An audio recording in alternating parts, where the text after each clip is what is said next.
People like to put statues of little chubby bearded figures in their gardens. They hope the statue will invoke the presence and the help of the real thing, a garden gnome.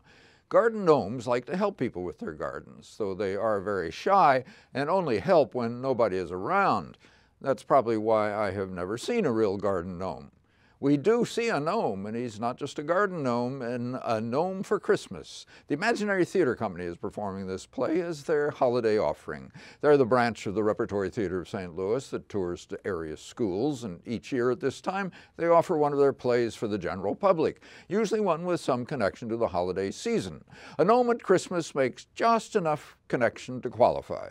Playwright Sarah Brandt spins her story out of the gnome's reputed shy helpfulness.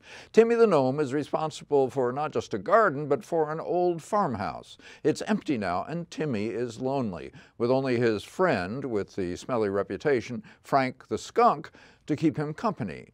Then, to Timmy's delight, Leonard Bennett and his daughter Lulu move into the house. Leonard would like to be an inventor, but his inventions keep blowing up and falling apart, followed by an eviction from their dwelling.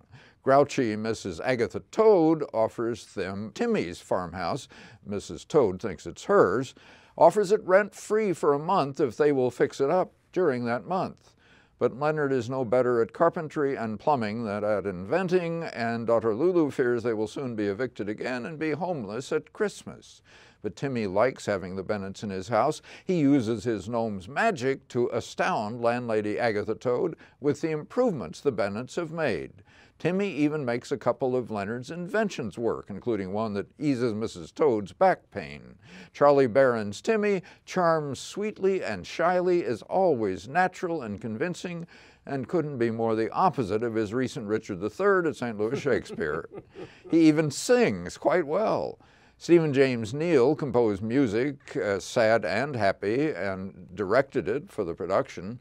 Catherine Regan, who plays Lulu, has an especially lovely voice and has the acting range for Lulu's hopes and disappointments. Aaron Ryan Baker plays her father more broadly, ever confident of his competence, undaunted by disasters. Janetta Perkins gives life to Frank the skunk, the puppet on her arm, and she doubles as the cranky landlady, though without enlarging the comic possibilities of her back spasms.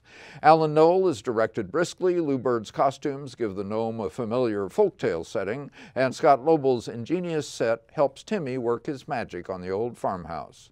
A Gnome for Christmas is not as dramatically exciting or inventive as some other Imaginary Theater Company plays, with few fringe jokes aimed at parents to keep them amused, but it's easy for youngsters to follow, and the production charms you with Charlie Barron's gnome and moves you with the yearning of Catherine Regan's Lulu. Yes, it does. Thank you.